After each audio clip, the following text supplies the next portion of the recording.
Rob?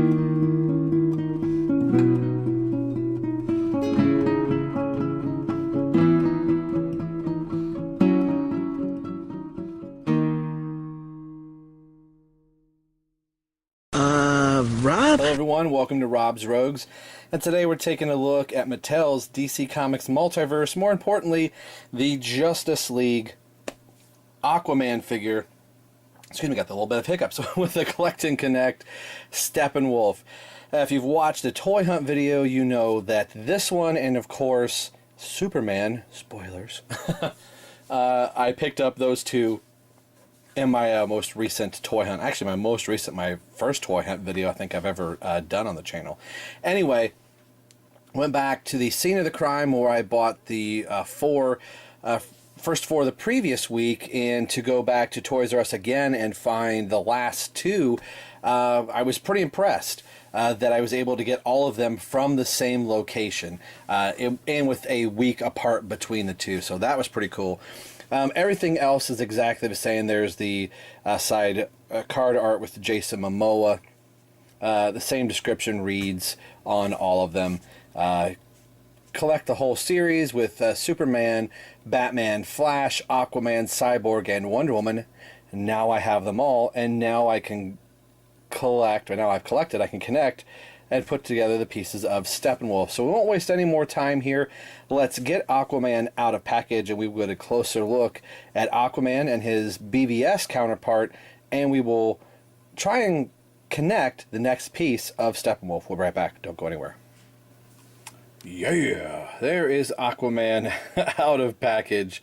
He looks really cool. In action figure form, I guess it's just the way the light hits him. I feel like in the movie, and at least in the trailers rather, because the movie's not out yet, I feel like there's more orange in his upper half than there is in the figure. But maybe they're brightening that up somehow, or there's the figure paint just didn't come out that way. But I've seen the Hot Toys images of Aquaman, and it looks more green-based. But I like that the orange highlights are there. You definitely know it's a version of Aquaman. Some people call him Jesus Aquaman. But looks really cool. I like this figure a lot. So far, the only ab crunches on any of the figures are the Flash and Batman. And I think part of it is just due to the texturing and the sculpt that is inside, or is on the figure themselves. But I think it looks really cool. Can definitely see the resemblance of Jason Momoa here. He doesn't appear to have derpy eyes. The one he is looking up here just a little bit. You can kind of tell. It's not horrible. Again, I think with the naked eye it's not as bad, but you can really kind of tell he's a... But he was the only one on the shelf, so if there were multiple, I probably would have looked a little bit closer. But the painting and just the texturing that's on here, and again, I'm saying... even right now, good job, Mattel, as Chapman Films would say. Again, I don't want to get into the argument, these aren't Mayfix, they're $20 figures, they're crap. I know what I'm getting with Mattel, and actually, I like what I'm getting with Mattel. I'm not willing right now to spend $50 for one single action figure. For $50, I could buy 2 Mattel figures. And I could have the whole Justice League fairly cheap without having to break the bank. And I just want representations of the movie figures. Plus, I'm getting the Collect and Connect Steppenwolf, so that's a plus. Here is his trident. I'll bring up the other Aquaman trident here. So here is the BVS trident. The Justice League trident is a little warped by the way that they had it in the package, but it's the exact same. This is now the 3rd trident. There was a version of the BVS Aquaman where they had a gold trident. Part of me wanted, like, oh, to get another Aquaman just for that, or I could paint it. But I think in the movie, it's going to be silver. I think it should be gold, but maybe that'll happen in his standalone movie. Who knows? It doesn't really bother me that the trident isn't gold. I'm not going to be such a stickler for that. But I do like the figure. Much like Wonder Woman's hair, let's just get into the articulation on this guy. He can look left or right. He's got these shoulder pads too, which again, that's a nice touch. They're nice, soft, plastic, rubberyish, kind of like the capes would be. So his head, he can turn left and right. He has a decent amount of motion that he can move, but the hair does hinder it. You just kind of got to play with it a little bit. Looks up surprisingly good for the amount of hair that is on his back, and looks down ever so slightly. The beard kind of gets in the way. The shoulder pads move nicely, so that's not too bad. His arms go up to about a 90 degree, maybe a little bit higher. Make sure I'm backed out here a little bit. Can rotate all the way around full 360, so the shoulder pads aren't really getting in the way. There's an elbow, geez. A bicep swivel, single bend at the elbow. I know, boo for no double joints. Rotation at the wrist. I wish he had 2 open hands, but I guess they feel like you got to give him a punching hand. Waist swivel, no ab crunch. Ab crunch, it could have worked. They probably could have fitted in here, but I like the way the detailing is on the suit, so I didn't want to lose that. Different style of T-jointed legs, more of like a ball and socket, but still works. Legs go forward and back. Back not at all, actually. His butt is getting in the way. And I love how the Aquaman A is on the back, or the Atlantis A. Single bend at the knee. I like the little shin guard right there that kind of hides that joint a little bit. And no rotation there, and there is an ankle hinge. So, a solid figure. Again, I'm not complaining. If Mattel were here, I'd probably high-five him and say, good job, Mattel. I dig this figure. You can see the staff is a little bent. That's easy to remedy. That's fine. It's just the loopy way that it was in the package. Let's bring up the BVS Aquaman, and we'll compare the two side by side. So here are the two figures side by side. There are parts on both of them I really like. So I believe at the time, as they're both falling here, of course, at the time of Batman vs. Superman, they weren't sure what the entire Aquaman costume would look like. I think a lot of us thought this was just going to be the way that it was. So you see more of his tattoos, and they really went to work with the tattoos on his body, which I still think we're going to see in the film.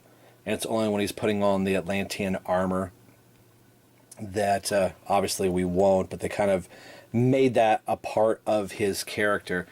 Like I've been saying, they increased the size of figures. So Aquaman is taller than Aquaman just by a little bit, but like I said in the previous reviews, it does bring up the height of the multiverse lines ever so slightly over the course to kind of get all of their figures in all in one, how about said length, all in one size, which that is something they should have done from the get-go. Here's the standard size of all your action figures, Mattel. Make them that way. But it's not bad enough that if you can't find Superman right now, like you have seen me do, put in Superman and Aquaman from BVS and they work just fine. Something that's kind of cool, if I could find a different head, it might be kind of fun to army build this Aquaman as just like one of his other soldiers or an Atlantean guard somehow. The same could be said going the other direction, making the Justice League Aquaman like an Atlantean guard. So it's kind of cool to have the two. The heads, as I punch the camera here, the heads are identical sculpts. They added more blonde and other highlights into the Justice League Aquaman as opposed to the BVS version. The hair is a little bit closer in towards the face, as this one was a little more open, and this is a lot stiffer. I remember that being an issue. The hands are different. They made a better closed hand to hold the trident as opposed to this one. So with this trident being a little bit warped at the moment, I could slide that out and put in the BVS trident, which is essentially the same thing here. I don't have a trident that's all warped, and I can work on the other one. So, really cool. I like both the figures. I'm just happy to be able to find the Justice League figure. Alright, and now the right leg can be connected to the rest of the body. We've got the left leg here.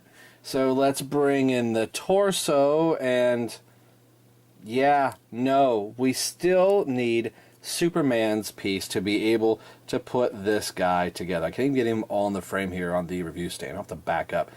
So I'm imagining he's going to be right about there. So if we bring Aquaman up here for size reference. Come on, Aquaman, stand. He's going to look something like this. So approximately, I'm guessing it's going to be somewhere around there. But he's going to be absolutely huge. So we can't connect yet. We're going to have to wait till the next review. So let's go back to Aquaman for some final thoughts. Final thoughts, Aquaman. I can dig it. I think it looks really cool. Love the figure. I'm just glad to see Mattel back. And I feel like they're back to kind of where they were.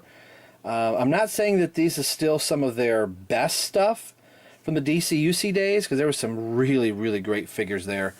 But I don't know. I'm feeling we're starting to get on par to back where they were. And each figure, I think they're trying different things. And the sculpting in these Justice League figures is really, really solid.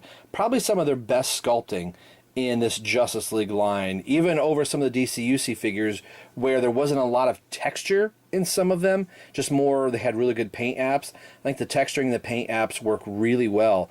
I am digging this Aquaman. He's right up there with the Flash for me.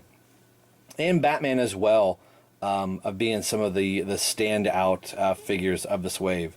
Today we've been taking a look at the Justice League Aquaman Multiverse, DC Multiverse from Mattel. And as always, this is Rob for Rob's Rogues signing off saying we will see you guys next time. Yeah!